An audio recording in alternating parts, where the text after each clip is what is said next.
আজ বরিশাল শিল্পকলা একাডেমি মুক্তমঞ্চে আয়োজিত হয়েছে ইন্টার ইউনিভার্সিটি ডিবেট কম্পিটিশন 2025।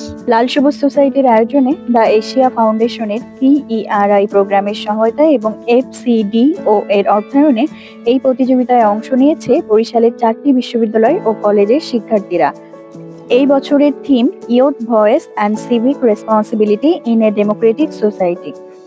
গণতান্ত্রিক সমাজে তরুণদের ভূমিকা ও দায়বদ্ধতা কেন্দ্র করে আজকে যুক্তির লড়াইয়ে নামছে শিক্ষার্থীরা। চলুন দেখিনি আজ তরুণদের মধ্যে কি ধরনের ভাবনা, দায়িত্ব এবং যুক্তি ফুটে উঠেছে। আসলে অনুভূতিটা এখন কি বলবো, একটু পর ফাইনাল শুরু হবে, একটু টেনশন তো কাজ করতেছে যে আসলে ফাইনালে জিততে পারবো কিনা, জাস্ট চ্যাম্পিয়নশিপে ট্রফি জাস্ট এত কাছে এসে চলে যাইতে হয় কিনা, এখন বর্তমানে একটু টেনশন নিয়ে আসি। বাট আদারওয়াইজ আসলে ডিবেটটা খুব ভালো লাগতেছে, বিকজ নর্মালি আমরা ডিবেটটা করি একটা বদ্ধ কোনো একটা রুমের মধ্যে, কোনো চেম্বারে বা কোনো অডিটোরিয়ামে, কোনো ক্লাসরুমে। বাট আসলে এরকম মুক্ত মঞ্চে এরকম একটা ডিবেট আসলে বরিশালে করতেছি, এটা আসলে খুব অন্যরকম একটা অনুভূতি। আমাদের বিষয় হচ্ছে এই সংসদ মনে করে যে তথ্য অধিকার বাস্তবায়নই নাগরিক অধিকার নিশ্চিতের মূল চাবিকাঠি।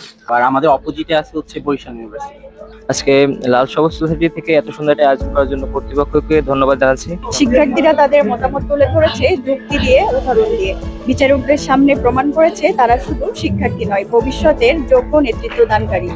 ইন্টার ইউনিভার্সিটি ডিবেট কম্পিটিশন 2025 শুধু একটি প্রতিযোগিতা নয়, এটি তরুণদের নাগরিক চেতনার এক বাস্তব প্রমাণ।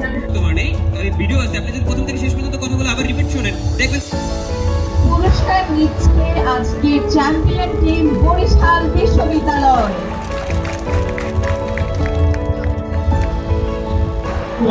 আজকের আয়োজনে উপস্থিত তরুণেরা দেখিয়ে দিলেন when youth speak society listen. আপনাদের সাথে এখন ছিলাম আমি আফরিন আক্তার ইতি, বরিশাল শিল্পকলা একাডেমি থেকে।